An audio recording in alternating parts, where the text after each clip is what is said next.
Only market structure को use करके multiple पेआउट्स मैंने बनाए हैं, वो भी सिंगल प्रॉप फर्म के साथ में। एंड वही मार्केट स्ट्रक्चर हम लोग सीख रहे हैं हमारे मार्केट स्ट्रक्चर सीरीज के अंदर, जिसके 2 पार्ट ऑलरेडी मैं अपलोड कर चुका हूं। ये हमारा मार्केट स्ट्रक्चर सीरीज का पार्ट 3 है। 2 पार्ट्स के अंदर हम लोगों ने सीखा है कि मार्केट स्ट्रक्चर क्या होता है, कितने प्रकार का होता है, मार्केट स्ट्रक्चर में अप ट्रेंड क्या होता है, डाउन ट्रेंड क्या होता है, मार्केट स्ट्रक्चर में कब मार्केट शिफ्ट करता है अपने आप को अप ट्रेंड से डाउन ट्रेंड में एंड डाउन ट्रेंड से अप ट्रेंड के अंदर। एंड इसके साथ साथ हमने मार्केट स्ट्रक्चर के क्या फेसेस होते हैं उसके बारे में भी बात कर ली है। एंड मार्केट के अंदर जो हमारा मल्टी टाइम फ्रेम का एनालिसिस होता है उसको हम किस तरीके से करते हैं उसके ऊपर भी हम लोग डिस्कस कर चुके हैं। ये हमारा सीरीज का 3rd पार्ट है। सो इसमें सबसे पहले हम लोग सीखते हैं कि रियल और फेक बीओएस क्या होता है, इसको हम कैसे आइडेंटिफाई कर सकते हैं, इसको यूज करके किस तरीके से हमको अपने ट्रेड्स को प्लान करना है। एंड सेकेंडली हम लोग सीखेंगे कि मार्केट स्ट्रक्चर के अकॉर्डिंग किस तरीके से हम स्ट्रक्चर मैपिंग को करते हैं अपने चार्ट्स के ऊपर, ताकि हमको हर एक प्राइस पॉइंट जो है वो विजुअल हो पाए अपने चार्ट के ऊपर। सबसे पहले हम लोग सीखते हैं कि फेक वर्सेस रियल बीओएस क्या होता है एंड ये हमको चार्ट के ऊपर किस तरीके से यहाँ पे शो होगा। सबसे पहले इसके लिए हम समझते हैं कि प्राइस जब भी किसी भी प्राइस पॉइंट के ऊपर स्टार्ट होता है चलना, तो प्राइस के ऊपर एक ऐसा पॉइंट आता है जहां से प्राइस रिट्रेस करना स्टार्ट करता है।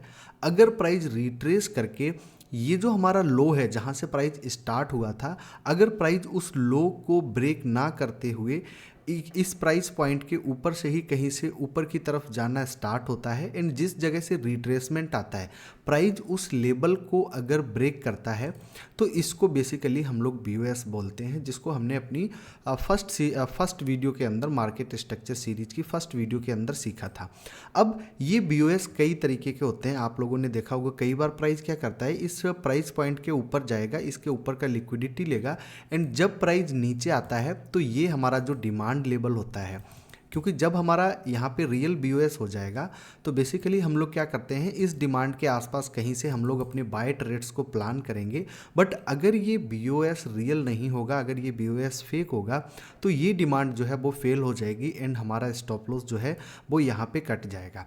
अब हम किस तरीके से इसको पता लगा सकते हैं, तो सबसे पहले जो हमारा ये लेवल होता है, जब भी मार्केट जो भी कैंडल इस लेवल को ब्रेक करेगी, अगर ये कैंडल प्रॉपर तरीके से इस लेवल के ऊपर क्लोज करती है, जैसे ये आप जिस भी टाइम फ्रेम का चार्ट देख रहे हैं, फॉर एन एग्जांपल आप 15 मिनट का चार्ट देख रहे हैं, तो अगर ये 15 मिनट की कैंडल इस लेवल के ऊपर क्लोज कर देता है तो ये हमारा बीओएस वैलिड हो जाएगा। जब भी पुलबैक फेस के अंदर M1 टाइम फ्रेम में आप लोग देखेंगे यहाँ पे ये प्राइस इस जोन के ऊपर आता है, तो M1 के अंदर आप लोग मार्केट शिफ्ट के अकॉर्डिंग अपनी ट्रेड्स को प्लान कर सकते हैं। वो आप किस तरीके से प्लान करेंगे, वो आप कुछ इस तरीके से प्लान करेंगे। फॉर एन एग्जांपल कुछ इस तरीके से मार्केट नीचे की तरफ आ रहा है एंड यहाँ पे हमको MS मिलता है, देन आप पुलबैक पे यहाँ पे अपनी जो बाय ट्रेड है वो प्लान कर सकते हैं ये वाले बीओएस से। तो इस तरीके से आपको अपनी जो बाय ट्रेड है वो प्लान करनी है। अब फॉर एन एग्जांपल प्राइस इस लेवल के ऊपर तो जाता है बट इस लेवल के ऊपर क्लोज नहीं कर पाता है एंड कैंडल क्लोज होती है कुछ इस तरीके से एंड प्राइस यहाँ पे एक जो विक है वो अप साइड की तरफ बना देता है, तो ये हमारा बीओएस हुआ है। बट ये हमारा इनवैलिड बीओएस है, प्राइस ने जस्ट ऊपर के साइड का लिक्विडिटी को ग्रैब किया है एंड बायर्स के अंदर इतना पावर नहीं था कि वो कैंडल को अप साइड की तरफ यहाँ पे क्लोज कर पाते। अब फॉर एन एग्जांपल यहाँ पे नेक्स्ट कैंडल, कोई भी कैंडल जो है वो ओपन होता है, कैंडल कुछ इस तरीके से नीचे जाता है, फिर कैंडल ऊपर जाना स्टार्ट होता है। अगर ये वाली कैंडल के बाद जो हमारा नेक्स्ट कैंडल बना है, वो नेक्स्ट कैंडल भी अगर इस वीक के ऊपर क्लोज होता है, नेक्स्ट कैंडल हमारा जो हम काउंट करेंगे वो हमारा इस लेवल के ऊपर क्लोज नहीं होना चाहिए, वो कैंडल हमारा इस वीक के ऊपर क्लोज होना चाहिए। अगर वो कैंडल सक्सेसफुली इस वीक के ऊपर क्लोज हो जाता है तो भी हमारा ये बीओएस जो है वो वैलिड बीओएस हो जाएगा एंड M1 टाइम फ्रेम में एक पुल बैक पे हम जो है यहाँ पे अपने बाय ट्रेड्स को मार्केट शिफ्ट के अकॉर्डिंग यहाँ पे प्लान कर सकते हैं, जो कि मैंने आपको बताया हुआ है। बट अगर यहाँ पे ये सेकेंड कैंडल भी बनती है एंड ये कैंडल कुछ इस तरीके से क्लोज करती है एंड अप साइड की तरफ एक विक बनाती है जो कि इस कैंडल के ऊपर भी जाएगी, बट ये कैंडल इस लेवल के ऊपर तो क्लोज कर देती है, बट ये कैंडल फेल हो जाती है इस लेवल के ऊपर क्लोज करने के लिए, तो भी हमारा ये जो BOS है, ये BOS हमारा इनवैलिड BOS होगा। इसको अगर हम थोड़ा सा इंटरनली सीखेंगे तो आप लोग इस तरीके से सीख सकते हो कि ये कैंडल जो हमारी 15 मिनट टाइम फ्रेम की कैंडल थी, इस कैंडल के अंदर जो है बहुत सारे बायर्स आए जिन्होंने प्राइस को पुश किया अप साइड की तरफ, बट वो बायर्स यहाँ पे फेल हो गए प्राइस को क्लोज करने में इस लेवल के अबव। यहाँ पे प्राइस नीचे क्लोज हुआ तो सेलर्स यहाँ पे हावी थे इस लेवल के ऊपर। नेक्स्ट कैंडल यहाँ पे ओपन होता है, जैसे नेक्स्ट कैंडल स्टार्ट होता है बायर्स अगेन ट्राई करते हैं, प्राइस को पुश करते हैं अप साइड की तरफ। फिर जैसे ही कैंडल क्लोज होने को होता है तो सेलर्स भी ट्राई करते हैं प्राइस को नीचे लाने की तरफ, एंड यहाँ पे बायर्स और सेलर्स में जो विन करते हैं वो यहाँ पे सेलर्स विन करते हैं, क्योंकि ये कैंडल भी इस वीक के ऊपर क्लोज नहीं हो पाती है। तो ये भी हमारा जो है वो इनवैलिड BOS होता है। यहाँ पे अगर पुल बैक फेस में प्राइस नीचे आता है तो बहुत ज़्यादा हाई चांस हैं कि ये हमारी जो डिमांड है वो डिमांड फेल हो जाएगी। तो आई होप आप लोगों को फेक वर्सेस रियल BOS के बारे में समझ में आ गया होगा। अब हम लोग बात करते हैं कि मार्केट स्ट्रक्चर के अकॉर्डिंग हम किस तरीके से मार्केट के अंदर जो है स्ट्रक्चर मैपिंग करते हैं, ताकि हमको चीज़ें चार्ट के ऊपर जो है वो अच्छी तरीके से विजुअल हो पाए। इसके लिए हम सबसे पहले हमने एक चार्ट को ओपन किया है एंड मैं आपसे एक क्वेश्चन पूछना चाहता हूं कि इस चार्ट के अंदर आप लोगों को यहाँ पे क्या दिख रहा होगा। तो बहुत सारे लोग कंफ्यूज होंगे कि इस चार्ट के अंदर तो हमको कुछ भी नहीं समझ में आ रहा है, क्योंकि यहाँ पे आपको जस्ट यहाँ पे लाइंस ऐसे दिखेंगे। बट यहीं पे मैं अपने जो ड्राइंग है इसको ओपन करता हूँ तो आपको यहाँ पे चीज़ें काफ़ी अच्छे तरीके से समझ में आ जाएंगी कि अगर हम 1 ओवर टाइम फ्रेम का चार्ट ओपन करते हैं, 1 ओवर टाइम फ्रेम में शिफ्ट करते हैं, तो हमको समझ में आएगा कि ये हमारा जो है बड़े टाइम फ्रेम का एक POI है, बड़े टाइम फ्रेम का एक सप्लाई है, एंड यहाँ पे ये हमारा जो है वो बेरिश ट्रेंड के अंदर ये हमारा रन फेस है, एंड बेरिश ट्रेंड के अंदर ही ये हमारा जो है वो छोटे टाइम फ्रेम के सप्लाई जोन है। प्राइस यहाँ पे सप्लाई पे गया, प्राइस ने रिट्रेसमेंट लिया, ये हमारा इंपॉर्टेंट डिमांड था, प्राइस डिमांड के ऊपर आया, प्राइस अपसाइड गया, प्राइस ने यहाँ पे BOS किया, प्राइस रिट्रेसमेंट हुआ। चूँकि ये हमारा BOS डन हुआ है तो प्राइस जब रिट्रेस करेगा तो यहाँ पे हमारा ये जो डिमांड होगा ये वैलिड डिमांड होगा, प्राइस ने उसको रिस्पेक्ट किया एंड प्राइस ने अप साइड अगेन BOS किया, प्राइस पुल बैक फेस में आया, प्राइस ने फिर से BOS किया। बट अभी आप लोग क्या देख रहे हैं कि अभी जो प्राइस है वो उस सप्लाई के ऊपर पहुंच चुका है जो कि बड़े टाइम फ्रेम का सप्लाई है, और ये जो हमारा ट्रेंड जा रहा था ये कहीं ना कहीं ये हमारा एक पुल बैक फेस था जो कि 15 मिनट टाइम फ्रेम के अंदर जा रहा था। तो चांसेस आर वेरी हाई कि इस सप्लाई से हमारा ये जो ट्रेंड है वो चेंज होकर के प्राइस नीचे आ सकता है। तो जब आप लोग चार्ट के अंदर मार्केट स्ट्रक्चर के अकॉर्डिंग जो है आप लोग चार्ट के अंदर मैपिंग करना सीख जाते हैं, चीज़ों को आप मार्क करना सीख जाते हैं कि ये हमारा जो टाइम कौन से टाइम फ्रेम का POI है, कौन से टाइम फ्रेम का डिमांड है, कौन से टाइम फ्रेम का सप्लाई है, तो चीज़ें काफ़ी ज़्यादा इजी हो जाती हैं आप लोगों के लिए आपके ट्रेड्स को प्लान करने में। अभी हम यहाँ पे आपको चलिए सिखाते हैं कि किस तरीके से आप लोग चार्ट के अंदर स्ट्रक्चर मैपिंग को कर सकते हैं बहुत ही ईजी तरीके से। तो फॉर एन एग्जाम्पल यहाँ पे समझने के लिए हमने गोल्ड के चार्ट को यहाँ पे ओपन किया है। तो ये हमारा H1 टाइम फ्रेम का चार्ट है, यानी कि 1 घंटे का चार्ट है। 1 घंटे में हमने क्या देखा, गोल्ड ने यहाँ पे एक BOS को डन किया। तो जैसे ये BOS हमारा डन होगा ये हमारे लिए वैलिड सप्लाई पॉइंट हो जाएगा 1 घंटे के टाइम फ्रेम में, कि अगर प्राइस इस लेवल के ऊपर आता है तो डेफिनेटली प्राइस इस सप्लाई से हमको रिएक्शन देगा, या हमको क्या करेगा कि प्राइस इस सप्लाई से आकर के एक नए BOS को डन करेगा, एंड ये जो हमारा बेयरिश ट्रेंड यहाँ से स्टार्ट किया था इसको प्राइस जो है वो कंटिन्यू करेगा। तो एक हमारा ये ओवरव्यू हो जाएगा। अब हमने सेकेंड पार्ट के अंदर हमारा रन फेस और पुल फेस ये सारी चीज़ें सीखी थी। अभी ये सारी चीज़ें आपको बहुत ज़्यादा काम आएंगी स्ट्रक्चर मैपिंग के अंदर। तो रन फेस पुल फेस हमने बेसिकली क्या सीखा था, तो जैसे ये हमारा BOS डन हुआ तो BOS डन हुआ तो ये हमारा क्या हो गया, ये हमारा हो गया यहाँ पे रन फेस। रन फेस के अंदर चीज़ें मैंने आपको बताई थी। रन फेस अगर बेयरिश ट्रेंड के अंदर है तो बेयरिश ट्रेंड के अंदर जो हमको रन फेस है वो एक डाउन ट्रेंड दिखेगा। अब इसको आप 15 मिनट टाइम फ्रेम में ओपन करेंगे तो आपको ये क्लियर कट जो है एक डाउन ट्रेंड दिखेगा। कुछ इस तरीके से प्राइस जो है एक अच्छा लेग डाउन साइड बनाता है, फिर थोड़ा सा रिट्रेस करता है, फिर एक अच्छा लेग डाउन साइड बनाता है, फिर थोड़ा सा रिट्रेस करता है। इस तरीके से चीज़ें चलती हैं। तो ये हमारा जो है रन फेस जो है वो हमको एक डाउन ट्रेंड दिख रहा है। इसके अंदर हमारा जो मिनी टाइम फ्रेम का जो सप्लाई होगा वो हमारा ये लेवल रहेगा। अगर मार्केट इस लेवल को ब्रेक कर देता है तो मार्केट के अंदर MS हो जाएगा इस वाले रन फेस का। तो हम क्या समझेंगे कि प्राइस के अंदर एक अच्छा सा डीप रिट्रेसमेंट आएगा इस सप्लाई तक, जिसके बाद हम लोग सेल ट्रेड प्लान करेंगे डाउन साइड के लिए, राइट।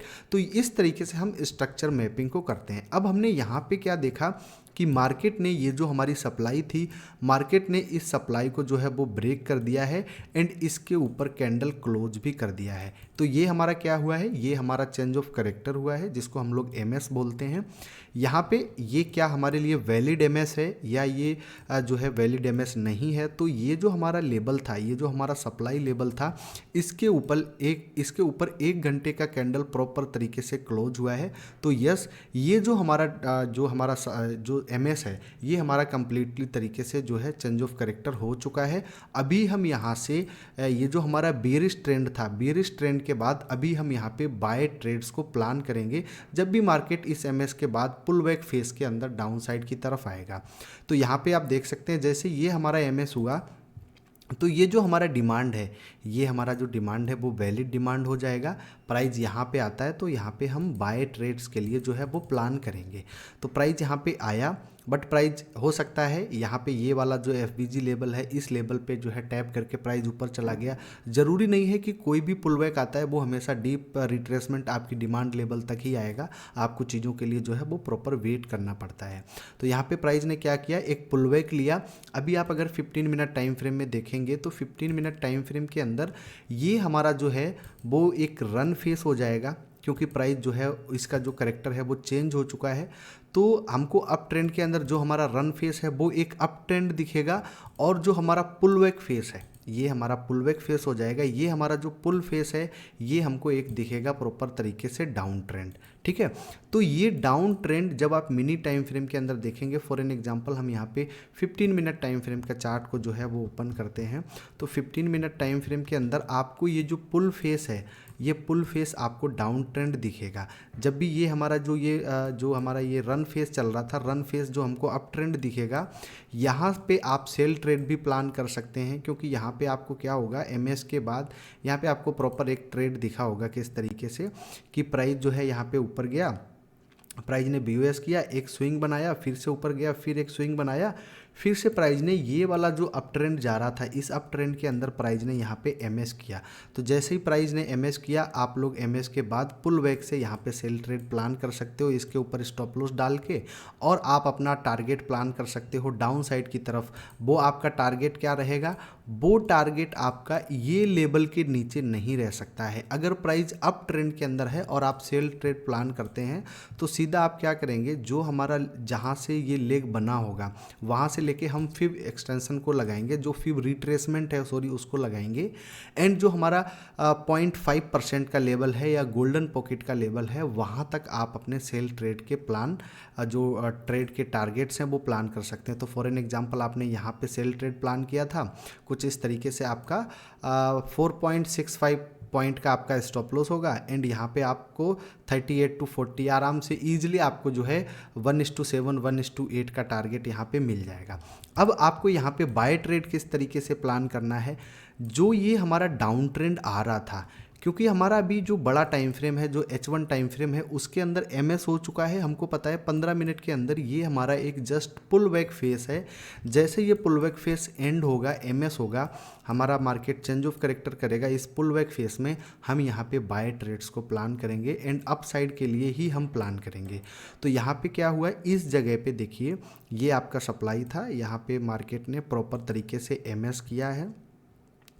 ये आपका जो MS है वो डन हो गया है। MS डन होने के बाद ये जो लेवल है ये आपका वैलिड डिमांड हो जाएगा। जैसे ही प्राइस इसके ऊपर आएगा आप लोग यहाँ पे अपने बाय ट्रेड्स को प्लान करेंगे। आपने बाय ट्रेड प्लान किया, आपका प्रॉपर तरीके से यहाँ पे एक स्टॉप लॉस लगा है। ये जो आपका जो ये चीज़ें होती हैं मार्केट के अंदर, आप ट्रेड्स प्लान करेंगे, कोई दिक्कत वाली बात नहीं है, ये तो पार्ट ऑफ द गेम है। आपका स्टॉप लॉस कटा, प्राइस स्टॉप लॉस लेने के बाद अगेन ये जो सप्लाई लेवल था इसके बाद प्राइस ने इस लेवल को बीओएस किया, ये आपका बीओएस डन हुआ। आप हमेशा मार्केट के डायरेक्शन के अंदर ही चलेंगे। जैसे ही आपका बीओएस डन हुआ, बीओएस डन होने के बाद आप अगेन जो है पुल बैक फेज के अंदर प्लान करेंगे ट्रेड्स को। बट यहाँ पे आपके लिए कोई भी ऐसा रिट्रेसमेंट नहीं आया जो आप अपनी डिमांड लेवल से ट्रेड को प्लान कर पाएँ। नो प्रॉब्लम, यहाँ पे अगेन मार्केट अपसाइड की तरफ गया, मार्केट ने एक बीओएस को डन किया, आपका बीओएस डन हुआ। बीओएस डन होने के बाद आपने क्या करा, इस डिमांड से अपना जो है बाय ट्रेड्स आप प्लान करेंगे। यहाँ पे मार्केट आपकी डिमांड पे टैब हुआ, इसके नीचे आपका स्टॉप लॉस रहेगा। आपका सिंपली जो टारगेट रहेगा, अगर आपने इस जगह पे बाय किया है, इस जगह पे स्टॉप लॉस है, तो आपका टारगेट जो रहेगा वो रहेगा इस लेवल के ऊपर। जैसे मार्केट ये बीओएस को डन कर देगा, आपका टारगेट यहाँ पे अचीव हो जाएगा। तो सिंपल ट्रेड है आपका। आपने 3 ट्रेड करे यहाँ से यहाँ तक, आपके 2 ट्रेड के अंदर जो है टारगेट आए हैं, 1 ट्रेड के अंदर आपका स्टॉप लॉस आया है। तो ये आपकी बाद की चीज़ें हैं। हम इस वीडियो के अंदर क्या सीख रहे हैं कि आप लोग मार्केट स्ट्रक्चर को कैसे मैपिंग करते हैं चार्ट के ऊपर। ये आपका बीओएस डन हो गया। बीओएस डन होने के बाद यहाँ पे भी आपकी 2 डिमांड रहेंगी। ये वाली डिमांड आपकी स्विच हो चुकी है इस जगह पे। इस जगह पे ये आपका जो डीप रिट्रेसमेंट है वो यहाँ तक नहीं आया, तो हो सकता है आपकी ये ट्रेड मिस हो जाएगी। बट आप आगे चीज़ों को सीखेंगे तो यहाँ पे हमारे पास 2 डिमांड होती हैं। ये हमारी एक्सट्रीम डिमांड होती है, ये हमारी इंपॉर्टेंट डिमांड होती है। जब आप चीज़ों को आगे पढ़ेंगे तो आपको समझ में आएगा। यहाँ पे प्राइस इंपॉर्टेंट डिमांड से ही अपसाइड की तरफ चला गया है। यहाँ पे प्राइस ने कुछ जो है ट्रेंड लाइन फॉर्मेशन करी है, ये भी चीज़ें आप समझ सकते हैं। इसको हम लोग जो है वो लिक्विडिटी बोलते हैं। जब आप आगे चीज़ों के अंदर लिक्विडिटी वगैरह चीज़ों को रीड करेंगे तो आपको अच्छे से चीज़ों को बारे में समझ में आएगा। ये प्राइस यहाँ पे अगेन प्राइस ने जो है वो बीओएस को डन किया है, ठीक है। बीओएस को डन करके प्राइस जो है यहाँ पे हमारी सप्लाई के पास गया है। अब हम यहाँ पे H1 टाइम फ्रेम को ओपन करते हैं। H1 टाइम फ्रेम के अंदर ही चूँकि हम स्ट्रक्चर मैपिंग कर रहे थे, यहाँ पे अब एक चीज़ समझने वाली हमारे लिए ये है, ये जो हमारा POI है ये हमारे बड़े टाइम फ्रेम का सप्लाई है, 1 घंटे का सप्लाई है। ये जो हमारा अप ट्रेंड जा रहा है ये M15 में अप ट्रेंड जा रहा है। तो हमारा ये जो सप्लाई है, इस सप्लाई के अंदर इतना पावर रहता है कि ये सप्लाई यहाँ से जो है प्राइस को रिट्रेस करके ये जो हमारी डिमांड है, इस डिमांड को भी फेल कर सकती है। ये हमारा एक वैलिड रीजन है। तो यहाँ से अगर प्राइस के अंदर रिट्रेसमेंट आता है तो आप ट्राई कीजिएगा कि यहाँ से आप बाय ट्रेड को प्लान ना करें। किस तरीके से हमको देखना होता है कि अगर आप 15 मिनट टाइम फ्रेम के अप ट्रेंड में हैं एंड प्राइस जो है बड़े टाइम फ्रेम की सप्लाई को अप्रोच कर रहा है, तो ये सप्लाई के अंदर इतना पावर होता है कि ये सप्लाई जो है इस डिमांड को भी फेल कर सकता है एंड हो सकता है प्राइस जाकर के एक नया बीओएस हमारा इस जगह पे जाकर के क्रिएट करे, जिस तरीके से मार्केट ने इस जगह से किया था। तो ये हमारा भी एक वैलिड ट्रेड हो जाएगा कि प्राइस ने छोटे टाइम फ्रेम के अंदर पुलबैक लिया एंड बड़े टाइम फ्रेम की सप्लाई पे जाकर के प्राइस ने एक यहाँ पे बीओएस किया। तो ये चीज़ भी हमारे माइंड के अंदर जो है डेफिनेटली होनी चाहिए जब भी हम यहाँ पे एनालिसिस को जो है वो करने बैठते हैं। अब यहाँ पे क्या हुआ, प्राइस के अंदर प्राइस ने इस तरीके से नहीं किया। प्राइस के अंदर जो बायर्स थे वो बायर्स ज़्यादा थे एंड प्राइस इस जगह की जो ये हमारी डिमांड थी, प्राइस इस डिमांड को भी अप्रोच नहीं करता है एंड प्राइस इससे ऊपर ही आकर के प्राइस यहाँ पे चला जाता है। नो डाउट अगर ये प्राइस कुछ इस तरीके से आता, प्राइस इस जगह पे आकर के इस जगह को एमएस करता, जो ये हमारा 15 मिनट टाइम फ्रेम का जो अप ट्रेंड चल रहा था, इस अप ट्रेंड को अगर इस डिमांड के साथ यहाँ पे मार्केट शिफ्ट करता तो आप पुल बैक पे इस जोन से जो है सेल ट्रेड को प्लान करते। बट यहाँ पे हुआ क्या, मार्केट ने इस वाली सप्लाई से रिट्रेसमेंट लेकर के इस डिमांड को ब्रेक नहीं किया बट अप साइड में एक बीओएस कर दिया। तो जैसे ही मार्केट ने अप साइड में बीओएस किया, अभी हमारे लिए क्या हो गया, अभी हमारे लिए ये जो सप्लाई है ये सप्लाई भी बीओएस हो चुकी है एंड जो बड़े टाइम फ्रेम का पीओआई है ये पीओआई भी ब्रेक हो गया है। अभी हम जानेंगे कि मार्केट के अंदर जो है कंटिन्यूसली बायर्स ही हैं, यहाँ पे कोई भी ऐसा सेलिंग प्रेशर नहीं आ रहा है जिससे मार्केट नीचे गिर सकता है। एंड यहाँ पे आपने देखा ये वाला हमारा BOS डन हुआ, उसके बाद प्राइस अगेन एक प्राइस ने स्विंग बनाया, इस जगह पे कुछ BOS टाइप किया, इस जगह पे मार्केट ने हल्का सा जो लिक्विडिटी है उसको स्वीप किया। अभी हम आगे चल के लिक्विडिटी को भी पढ़ेंगे कि लिक्विडिटी बेसिकली क्या होता है। यहाँ पे दो इक्वल लो थे जिसको मार्केट ने स्वीप करके एक नए BOS को यहाँ पे डन किया। तो इस तरीके से आपको आपके चार्ट्स के अंदर जो है ना चीज़ों को मार्क करना रहता है कि यहाँ पे हमारा कहाँ पे जो है वो ब्रेकआउट हो रहा है, कहाँ पे हमारा वैलिड डिमांड है, कहाँ पे हमारा इनवैलिड डिमांड है। एंड अभी गोल्ड का जो प्राइस है वो कंटिन्यूसली जो है वो अपसाइड जा रहा है। मार्केट ने इस जगह पे BOS किया, BOS करके प्राइस ऊपर गया, नीचे लिक्विडिटी क्रिएट किया, उस लिक्विडिटी को लिया एंड प्राइस अगेन ऊपर चला गया। ये वाला BOS डन हुआ, हल्का सा रिट्रेसमेंट आया। यहाँ पे आप अगर देख सकते हैं 15 मिनट टाइम फ्रेम के अंदर आप देखेंगे ना तो ये बेसिकली इसको हम लिक्विडिटी बोलते हैं। ये क्या लेवल है हमारा, ये जो है यहाँ पे इक्वल लो क्रिएट किए, लिक्विडिटी स्वीप किया एंड प्राइस अच्छा खासा पुश अप साइड की तरफ दिया। अभी भी मार्केट के अंदर कंटिन्यूसली जो गोल्ड का प्राइस है वो अप साइड की तरफ जा रहा है। यहाँ पे हमने क्या देखा, हमारा BOS हुआ, जैसे ये BOS डन होगा हम यहाँ पे समझ जाएंगे कि इसके नीचे का जो हमारा लेवल रहेगा वो हमारा वैलिड डिमांड जोन रहेगा। अगर यहाँ पे डिमांड के ऊपर प्राइस आता है तो हम अपनी बाय ट्रेड्स को जो है वो प्लान करेंगे। अब इस जगह पे भी जैसा मैंने आपको बताया दो डिमांड होती हैं बेसिकली, एक हमारा एक्सट्रीम डिमांड होता है, एक हमारा इंपॉर्टेंट डिमांड होता है। तो यहाँ पे प्राइस क्या हुआ, एक्सट्रीम डिमांड के ऊपर टैप भी नहीं किया, जो हमारा इंपॉर्टेंट डिमांड है उसी डिमांड के ऊपर टैप करके प्राइस ने एक नया BOS जा करके कर दिया। अभी इस जगह पे हमारा क्या हुआ, अगेन एक BOS हो चुका है। अब हमारे पास ये वाला जो डिमांड है ये हमारा वैलिड डिमांड है। अगर प्राइस इस डिमांड के ऊपर आकर के जो है वो अप्रोच करता है तो हम यहाँ पे बाय ट्रेड्स को प्लान करेंगे। तो बेसिकली इस तरीके से ही हम मार्केट स्ट्रक्चर के अकॉर्डिंग जो है अपने चार्ट्स के ऊपर जो है स्ट्रक्चर मैपिंग को करते हैं। अब इसके साथ साथ मार्केट स्ट्रक्चर के साथ साथ आपको आपके चार्ट्स के ऊपर और भी बहुत सारी चीज़ें हैं उसको यहाँ पे फाइंड करना होता है, लिक्विडिटी को फाइंड करना होता है, आपका इंट्राडे क्या मूव हो सकता है उसको फाइंड करना होता है, कौन से सेशन में मार्केट किस टाइप का रहेगा, वो सारी चीज़ें भी हम आगे चल करके यहाँ पे लर्न करने वाले हैं। तो बेसिकली मार्केट स्ट्रक्चर सीरीज के जो हमने यहाँ पे पार्ट को डिज़ाइन किया था ये बेसिकली हमारा थर्ड पार्ट था, इसको आप लास्ट पार्ट भी बोल सकते हैं। आगे आने वाले समय के अंदर अगर कुछ और एडवांस चीज़ें हमको मार्केट स्ट्रक्चर में दिखती हैं तो डेफिनेटली हम आप लोगों के साथ शेयर करेंगे। आई होप आप लोगों ने ये सीरीज को जो है अगर आपको अच्छा लगा हो तो आई होप आप लोगों ने लाइक किया होगा, अपना ओपिनियन को भी कमेंट बॉक्स के अंदर ऐड किया होगा। अब हम नेक्स्ट यहाँ पे स्टार्ट करेंगे हमारी SMC सीरीज को, उसके साथ साथ हम लिक्विडिटी को भी सीखेंगे, ऑर्डर ब्लॉक को भी सीखेंगे, बहुत सारी चीज़ें हैं जिसके ऊपर आपको कंटिन्यूसली वीडियोस जो हैं वो मिलेंगे। तो अगर आप लोग पहली बार आ रहे हो तो आप लोग सब्सक्राइब कर सकते हैं अगर आप लोगों को कंटेंट अच्छा लग रहा है।